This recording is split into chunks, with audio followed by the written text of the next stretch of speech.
Hi friends, SM classes या YouTube चॅनलवर आपले स्वागत आहे। या व्हिडिओमध्ये आपण 12वी कला व वाणिज्य विभागासाठी अत्यंत महत्त्वाचा असणारा विषय म्हणजे अर्थशास्त्र। तर या अर्थशास्त्र या विषयातील प्रकरण दुसरे उपयोगिता विश्लेषण आपण आजच्या या व्हिडिओमध्ये पाहणार आहोत। या अगोदरच्या व्हिडिओमध्ये आपण प्रकरण दुसरे यामध्ये असणारा जो काही अत्यंत महत्त्वाचा पॉइंट आहे तो म्हणजे घटत्या सीमांत उपयोगितेचा सिद्धांत। तर या अगोदरच्या व्हिडिओमध्ये आपण घटत्या सीमांत उपयोगितेचा सिद्धांत काय आहे किंवा त्या सिद्धांताचे विधान काय आहे, त्याचबरोबर घटत्या सीमांत उपयोगितेच्या सिद्धांताची गृहीतके काय आहेत, त्याचबरोबर हा जो काही घटत्या सीमांत उपयोगितेचा सिद्धांत आहे तर तो सिद्धांत आपण उदाहरणाद्वारे किंवा आकृतीद्वारे स्पष्ट करून पाहिला। आता या व्हिडिओमध्ये आपण हा जो काही घटत्या सीमांत उपयोगितेचा सिद्धांत आहे तर या घटत्या सीमांत उपयोगितेच्या सिद्धांताचे जे काही अपवाद आहेत तर ते अपवाद काय करणार आहे आपण या व्हिडिओमध्ये पाहणार आहोत। आता घटत्या सीमांत उपयोगितेच्या सिद्धांताचे अपवाद म्हणजे काय की अशा गोष्टी की ज्यांच्या बाबत काय होत नाही आपल्याला घटत्या सीमांत उपयोगितेचा सिद्धांत काय होत नाही, अनुभवास येत नाही किंवा त्या सिद्धांताची आपल्याला काय येत नाही, प्रचिती येत नाही किंवा त्या गोष्टींच्या बाबतीत हा जो काही घटत्या सीमांत उपयोगितेचा सिद्धांत आहे तर तो सिद्धांत काय होत नाही, लागू होत नाही। आता सगळ्यात अगोदर आपण अपवाद पाहण्या अगोदर आपण जे काही पाठीमागच्या व्हिडिओमध्ये घटत्या सीमांत उपयोगितेचा सिद्धांत काय सांगतो ते पाहिलं होतं, तर ते पाहू की घटत्या सीमांत उपयोगितेचा सिद्धांत नक्की काय आहे। तर आपण काय पाहिलं होतं की घटत्या सीमांत उपयोगितेचा सिद्धांत काय सांगतो, तर इतर परिस्थिती स्थिर असताना म्हणजेच इतर परिस्थितीमध्ये कोणत्याही प्रकारचा बदल न होता, म्हणजे थोडक्यात काय की इतर परिस्थिती स्थिर असताना व्यक्तीजवळ असलेल्या एखाद्या वस्तूच्या साठ्यात वाढ होत गेल्यास त्यापासून मिळणारे समाधान काय होते, कमी होत जाते। किंवा आपण काय सांगू शकतो की इतर परिस्थिती कायम असताना एखाद्या वस्तूच्या साठ्यात वाढ होत गेल्यास वस्तूच्या साठ्यात होणाऱ्या वाढीबरोबर प्रत्येक वाढीव नगापासून मिळणारी जादाची उपयोगिता क्रमशः काय होते, घटत जाते। म्हणजे थोडक्यात काय की हा सिद्धांत काय सांगतो की एखादी व्यक्ती असेल तर ती व्यक्ती एखाद्या वस्तूच्या नगांचा उपभोग घेत असेल तर त्या वस्तूच्या नगसंख्येमध्ये जसजशी वाढ होत जाते किंवा जसजसे ती व्यक्ती वस्तूंचा उपभोग घेत जाते तसतसं त्या वस्तूपासून किंवा त्या नगापासून त्या व्यक्तीला मिळणारी जी काही उपयोगिता असेल किंवा समाधान असेल तर ते काय होत असते, क्रमशः कमी कमी होत जाते, घटत जाते। तर हे काय सांगतो, घटत्या सीमांत उपयोगितेचा सिद्धांत सांगतो। आता हा जो काही सिद्धांत आपण पाहिला की नगांची संख्या किंवा उपभोग वाढवत नेला की जे काही समाधान असेल किंवा सीमांत उपयोगिता असेल तर ती कमी कमी होत जाते। तर हा जो काही सिद्धांत आहे तर या सिद्धांताला काही अपवाद आहेत तर ते अपवाद काय करायचे आहेत, आपल्याला पाहायचे आहेत। आता त्यामध्ये घटत्या सीमांत उपयोगितेच्या सिद्धांताचे अपवाद दिलेले आहेत, तर त्यामध्ये जो काही पहिला अपवाद दिलेला आहे तो म्हणजे छंद।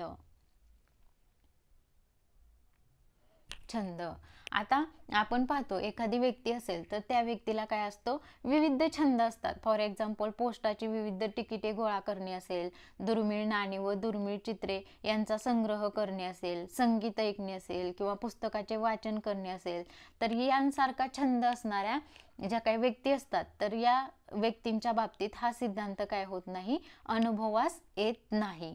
म्हणजे थोडक्यात काय की आपण पाहिलं की वस्तूच्या साठ्यामध्ये वाढ होत गेल्यास त्या वस्तूच्या साठ्याच्या वाढीबरोबर त्यापासून मिळणारी उपयोगिता काय होत असते, कमी होत जाते। परंतु छंदाचा जर विचार केला तर छंदामध्ये काय होत असतं, तर व्यक्ती काय करत असते, जसजसा त्या वस्तूंचा संग्रह करत जाते किंवा साठा करत जाते तसतशी त्यापासून मिळणारी जी काही उपयोगिता आहे तर ती उपयोगिता काय होत असते, वाढत जात असते किंवा त्यापासून काय होत असतं, त्या व्यक्तीला अधिक आनंद मिळत असतो किंवा अधिक समाधान मिळत असते। म्हणजे थोडक्यात काय की घटत्या सीमांत उपयोगितेच्या सिद्धांताचा जर विचार केला तर वस्तूच्या साठ्यामध्ये वाढ होत गेल्यास काय होणं गरजेचं आहे, त्यामध्ये असणारी जी काही उपयोगिता असेल किंवा समाधान असेल किंवा त्यापासून मिळणारा जो काही आनंद असेल तर त्या आनंदामध्ये किंवा समाधानामध्ये किंवा उपयोगिता असेल तर ती काय होणं गरजेचं आहे, कमी होणं गरजेचं आहे। परंतु छंदाच्या बाबतीत जर आपण विचार केला तर पोस्टाची तिकीट असेल, दुर्मिळ वस्तू असतील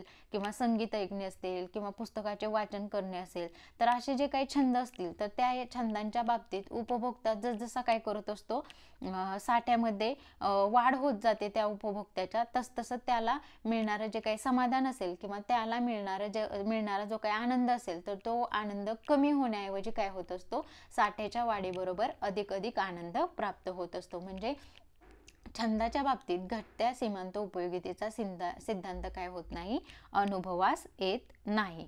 आता हा जरी छंद जरी घटत्या सीमांत उपयोगितेच्या सिद्धांताला अपवाद असला तरी या ठिकाणी काय केलेलं आहे, जो काही एकजिन्सीपणा आणि सातत्य हे जे काही गृहीतक आहे तर त्या गृहीतकाचं काय केलेलं आहे, उल्लंघन झालेलं आपल्याला दिसून येतं. म्हणजे गृहीतकांचा जर विचार केला तर त्यामध्ये आपण गृहीतक पाहिलं होतं की उपभोग घेत असलेल्या वस्तू कशा असल्या पाहिजेत, एकजिन्सी असल्या पाहिजेत, त्याचबरोबर त्या उपभोगामध्ये सातत्य असलं पाहिजे.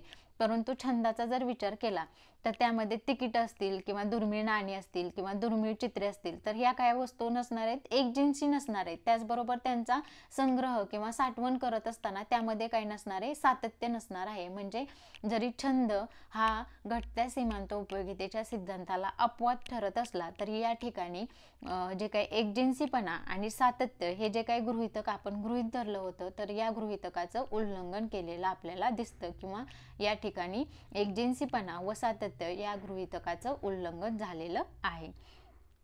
त्यानंतर बघा दुसरा अपवाद आपल्याला सांगता येईल तो म्हणजे कंजूस व्यक्ती किंवा त्यालाच आपण काय म्हणू शकतो, लोभी व्यक्ती. आता कंजूस व्यक्तीचा जर विचार केला तर या ज्या काही कंजूस व्यक्ती आहेत किंवा कंजूस उपभोक्ता आहेत तर या कंजूस उपभोक्त्याच्या बाबतीत प्राप्त होणाऱ्या प्रत्येक वाढीव नगापासून त्याला काय होत असतं, अधिक समाधान मिळत असतं.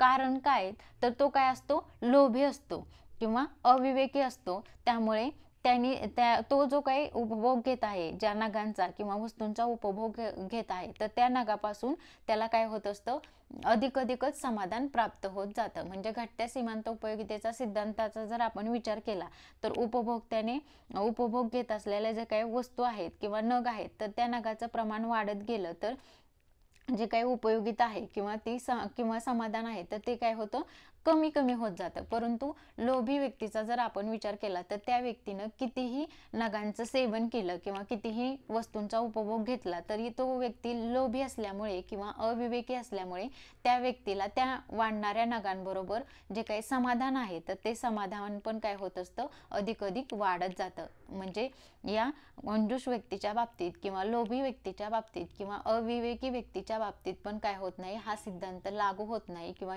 हा सिद्धांत आपल्याला काय होत नाही, अनुभवास येत नाही. का तर व्यक्ती लोभी असते त्यामुळे नगांची संख्या कितीही वाढत गेली किंवा आपण थोडक्यात काय म्हणू शकतो, त्या व्यक्तीने कितीही आंब्याचं सेवन केलं तर ती व्यक्ती लोभी असल्यामुळे जसजशी आंब्यांची संख्या वाढत जाईल तसतशी त्या व्यक्तीची जी काही समाधान आहे तर ते समाधान त्या व्यक्तीला काय होणार आहे, अधिकच वाढत जाणार आहे कमी होण्याऐवजी.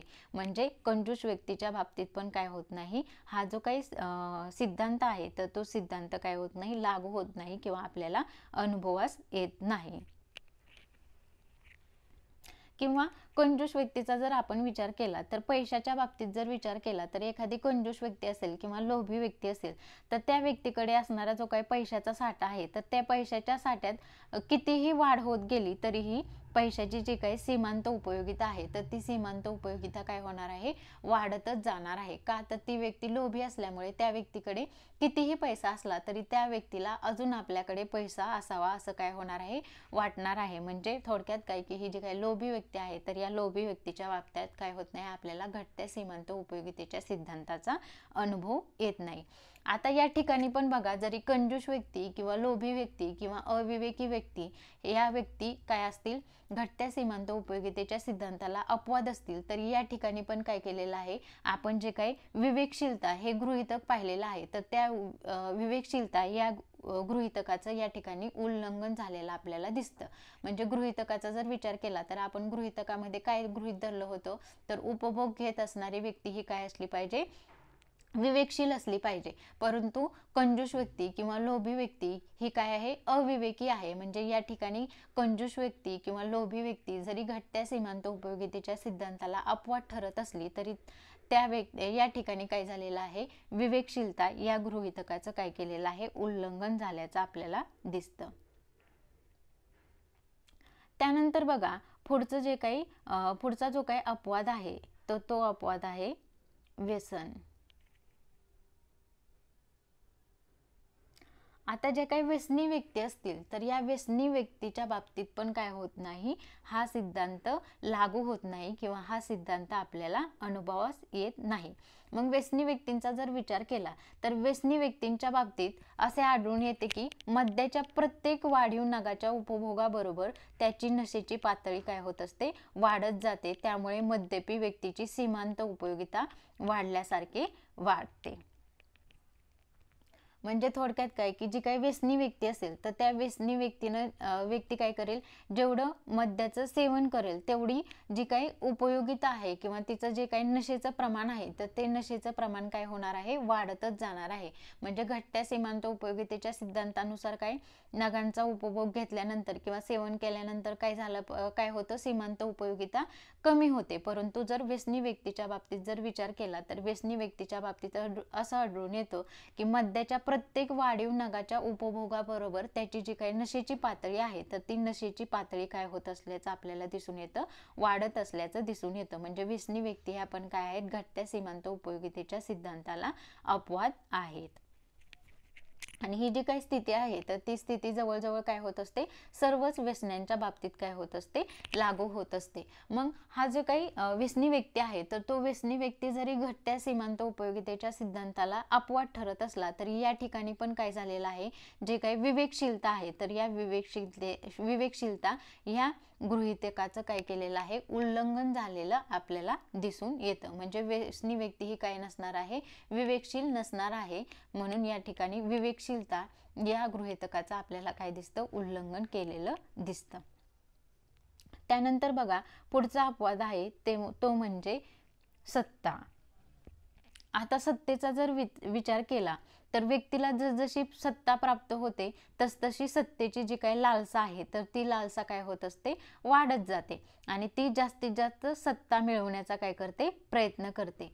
म्हणजे सत्तेच्या बाबतीत पण हा जो काही घटत्या सीमांत उपयोगितेचा सिद्धांत आहे तर त्या सिद्धांताचा आपल्याला अनुभव येत नाही. म्हणजे सत्तेमध्ये जसजशी वाढ होते तसतशी जी काही उपयोगिता आहे किंवा समाधान आहे तर ते कमी होण्याऐवजी काय होत असतं, वाढत जातं. म्हणजे एखाद्या व्यक्तीला सत्ता प्राप्त झाली तर त्या व्यक्तीला अजूनच जास्तीत जास्त आपल्याला काय व्हावी, ती सत्ता प्राप्त व्हावी असं वाटतं. म्हणजे या ठिकाणी पण घटत्या सीमांत उपयोगितेच्या सिद्धांताचा आपल्याला अनुभव येत नाही. म्हणजे उपयोगिता किंवा समाधान कमी होण्याऐवजी काय होत आहे, वाढतच जात आहे. म्हणून सत्ता ही पण काय आहे, घटत्या सीमांत उपयोगितेच्या सिद्धांताला अपवाद आहे. मग या ठिकाणी पण ज्या व्यक्तीला काय होत असतं, जास्तीत जास्त सत्ता प्राप्त व्हावी असं वाटतं किंवा सत्ता प्राप्त होत गेली की ती व्यक्ती काय होते, लालसी बनते. म्हणजे थोडक्यात काय की ही व्यक्ती काय नाही, ही व्यक्ती विवेकशील नाही, अविवेकी आहे. म्हणजे या ठिकाणी पण जे काही गृहीतक आहे विवेकशीलता तर या गृहीतकाचं उल्लंघन केलेलं आपल्याला दिसतं. त्यानंतर बघा पुढचा जो काही अपवाद आहे तो अपवाद आहे पैसा. आता पैशाचा जर विचार केला तर पैशाची जी काही सीमांत उपयोगिता आहे तर ती पैशाची सीमांत उपयोगिता कधीही शून्य होत नाही असं काय केलं जातं, म्हटलं जातं. म्हणजे पैशाच्या साठ्याच्या वाढीबरोबर जी काही सीमांत उपयोगिता आहे तर ती सीमांत उपयोगिता वाढत जाते.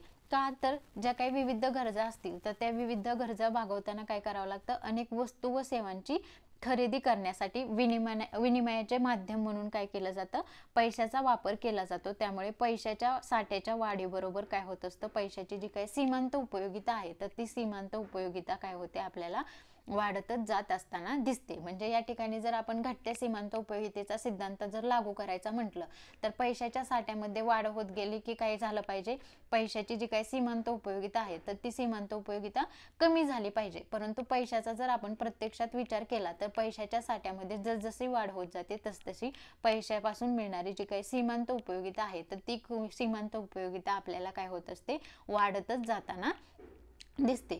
किंवा काही अर्थशास्त्रज्ञांच्या मते असं पण आहे की हा जो काही घटत्या सीमांत उपयोगितेचा सिद्धांत आहे तर तो सिद्धांत काय होतो, पैशाला लागू होतो. म्हणजे पैशाच्या साठ्यामध्ये वाढ होत गेली तर जी काही उपयोगिता आहे तर ती उपयोगिता कमी होत जाते, असं काय आहे, काही अर्थशास्त्रज्ञांचं मत आहे. मग हे कशाच्या बाबतीत लागू होतं, तर जे काही श्रीमंत व्यक्ती असतील किंवा गरीब व्यक्ती असतील तर या दोन्हींचं आपण जर उदाहरण घेतलं तर श्रीमंत व्यक्तीकडे असणारा जो काही पैशाचा साठा आहे तर त्या पैशाच्या साठ्यामध्ये जसजशी वाढ होत जाते तसतशी त्या श्रीमंत व्यक्तीला काय होणार आहे, त्यामध्ये उपयोगिता कमी जाणवणार आहे. परंतु गरीब व्यक्तीचा जर विचार केला तर गरीब व्यक्तीला काय होणार आहे, श्रीमंत व्यक्तीपेक्षा त्या पैशामध्ये असणारी जी काही उपयोगिता आहे तर ती उपयोगिता काय होणार आहे, जास्त जाणवणार आहे. म्हणजे थोडक्यात काय की काही अर्थशास्त्रज्ञांच्या मते असं पण आहे की घटत्या सीमांत उपयोगितेचा सिद्धांत पैशाला लागू होतो, आणि काही अर्थशास्त्रज्ञांच्या मते किंवा सर्वसामान्यपणे आपण पाहिलं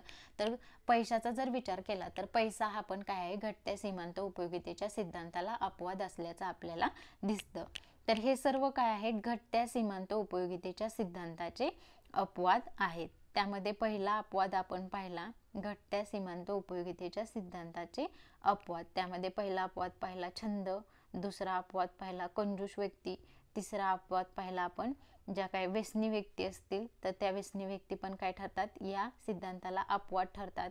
त्यानंतर आपण पाहिलं जी काही सत्ता असेल तर त्या सत्तेच्या बाबतीत पण हा नियम अनुभवास येत नाही. आणि त्यानंतर आपण जो काही अपवाद पाहिला तो आहे पैशाच्या बाबतीत पण हा जो काही घटत्या सीमांत उपयोगितेचा सिद्धांत आहे तर तो सिद्धांत काय होत नाही, लागू होत नाही किंवा अनुभवास येत नाही. म्हणजे पैशाच्या साठ्यामध्ये जसजशी वाढ होत जाते तसतशी त्यापासून होणारी सीमांत उपयोगिता आहे तर ती सीमांत उपयोगिता घटत्या सीमांत उपयोगितेच्या सिद्धांतानुसार कमी होण्याऐवजी वाढतच असलेले आपल्याला दिसून येते. म्हणून पैसा हा पण काय आहे, घटत्या सीमांत उपयोगितेच्या सिद्धांताला अपवाद आहे.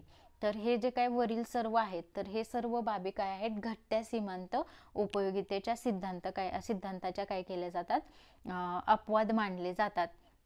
परंतु प्रत्यक्षात पाहिलं तर काय केलं जातं, हा जो काही प्रत्येक अपवाद आहे तर त्या प्रत्येक अपवादामध्ये काय केलेलं आहे, कोणत्या नाही कोणत्या गृहीतकाचं आपल्याला काय केलेलं दिसते, उल्लंघन केलेलं दिसते. त्यामुळे हे जे काही घटत्या सीमांत उपयोगितेच्या सिद्धांताचे अपवाद आहेत तर ते अपवाद खरे अपवाद नसून केवळ काय आहेत, भासमान अपवाद आहेत किंवा भासमान अपवाद असतात असं काय होईल, आपल्याला म्हणता येईल. म्हणजे हे जरी घटत्या सीमांत उपयोगितेच्या सिद्धांताला अपवाद ठरत असले, म्हणजे घटत्या सीमांत उपयोगितेच्या सिद्धांताच्या बाबतीत हे काय होत नसतील, लागू होत नसेल किंवा या बाबींच्या बाबतीत आपल्याला घटत्या सीमांत उपयोगितेच्या सिद्धांताचा अनुभव येत नाही, त्यामुळे हे काय होत आहे, घटत्या सीमांत उपयोगितेच्या सिद्धांताला अपवाद ठरत आहेत. परंतु या प्रत्येक अपवादामध्ये काय केलेलं आहे, कोणत्या ना कोणत्या गृहीतकाचं उल्लंघन केलेलं आहे. त्यामुळे हे जे काय अपवाद आहेत तर ते अपवाद काय नसून खरे नसून काय आहेत, भासमान आहेत किंवा भासमान असतात असे आपल्याला म्हणता येईल.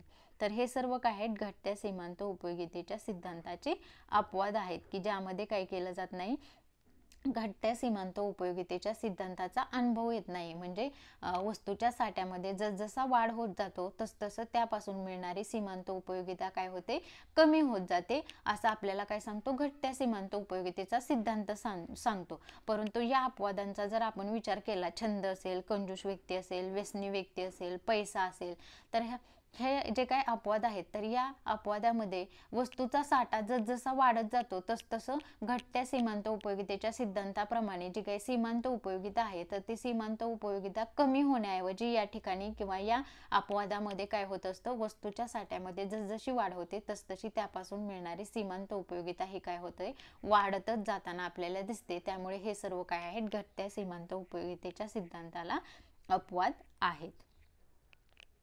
व्हिडिओ आवडला असेल तर नक्कीच लाईक करा, सबस्क्राईब करा आणि नंतरच्या व्हिडिओचे नोटिफिकेशन मिळवण्यासाठी बेल आयकॉनवरती प्रेस करा. थँक्यू.